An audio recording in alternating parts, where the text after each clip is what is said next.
I started playing volleyball nung grade 3 ako. Pero nakikisali lang ako nun. Then nag-stop. Tapos balik ulit nung grade 4. Tapos stop ulit. Tapos yung officially talaga nag-start ako nung grade 5. Kasi actually hindi naman kasi talaga ako magba-volleyball. Kaso yun talaga yung pangarap ng lolo ko. Kasi every time dati nung bata ako nagsisiesta kami. Then mga 4 p.m. nagigising ako. Tapos nanonood yung lolo ko ng volleyball.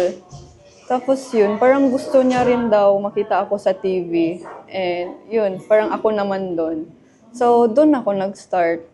Pero hindi niya ako nabutan maglaro. So, yun, parang tinupad ko yung dream niya. So, ayun, andito na naman ako.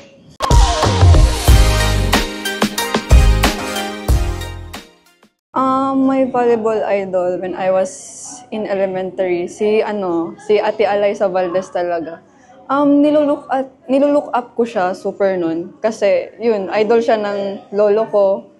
And kasi super humble niya rin, kaya, yun. And sobrang all out siya sa court. And gusto ko rin nung maging ganun. Kaya na-inspire niya ako ituloy-tuloy yung volleyball. Kahit pinapastop na ako ng parents ko. Kaya yun, parang sobrang inspired ako sa kanya nung bata talaga.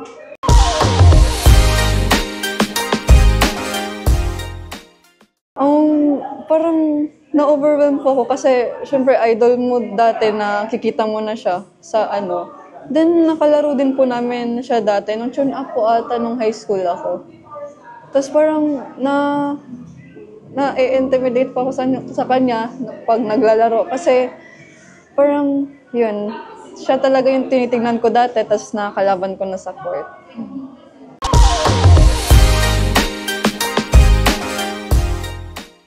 The best advice na na-receive ko is walang shortcut sa pangarap. Kasi you need to show up discipline and to do the work even the days na hindi mo siya gusto gawin. And another reminder din po na nagki-keep me grounded like this, yung if God gave you this talent, then why you should stop? There were times when I felt tired. Even sometimes kine-question kong sarili ko if gusto kong mag-continue. But then, na-remember ko na etong talent na to, bigay to ni God. So, parang wala akong dapat ikakabahala or nothing to lose ba. So, I keep going, not just for myself or kung ano man yun. Kasi ito na yung pangarap ko eh. Binigay to ni God sa akin. And my purpose to lahat. So, eto, to honor the talent that God entrusted me. So, kailangan kong ituloy.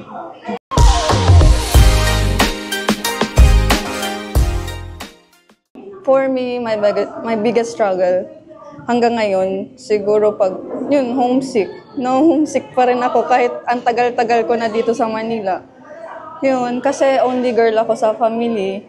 Then, syempre, ayaw ng mama ko na lumayo ako. So, yun, wala kaming choice kundi ipatuloy yung pangarap ko. Kasi actually nakaka-affect siya emotionally.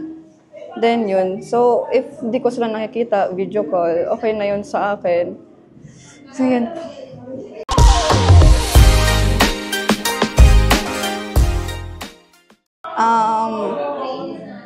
What I'm most proud of po is being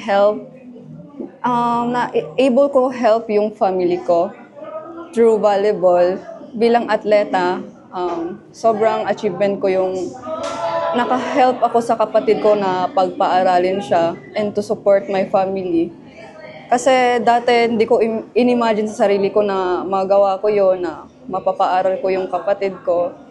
So ngayon po, for me, parang hindi lang medal or awards yung nakakamit ko, but in real impact din po sa family ko.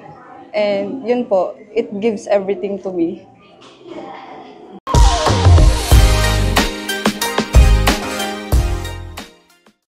To all volleyball aspirants, never give up on that dream that God placed in your heart. You will face hard days, failures, or ano man yung pagsubok na maramdaman nyo. Minsan nadadoubt din kayo sa sarili mo. Always stay humble and hungry, and don't forget that that talent was given by God. So always tuloy lang kasi pag tuloy-tuloy mong ginagawa yan, maaabot mo din yung mga pangarap mo. Ay, ito yung favorite ko na picture po. Oo, ito yung favorite ko na picture. Ipo-profile ko sana eh. Yeah. Thank you po.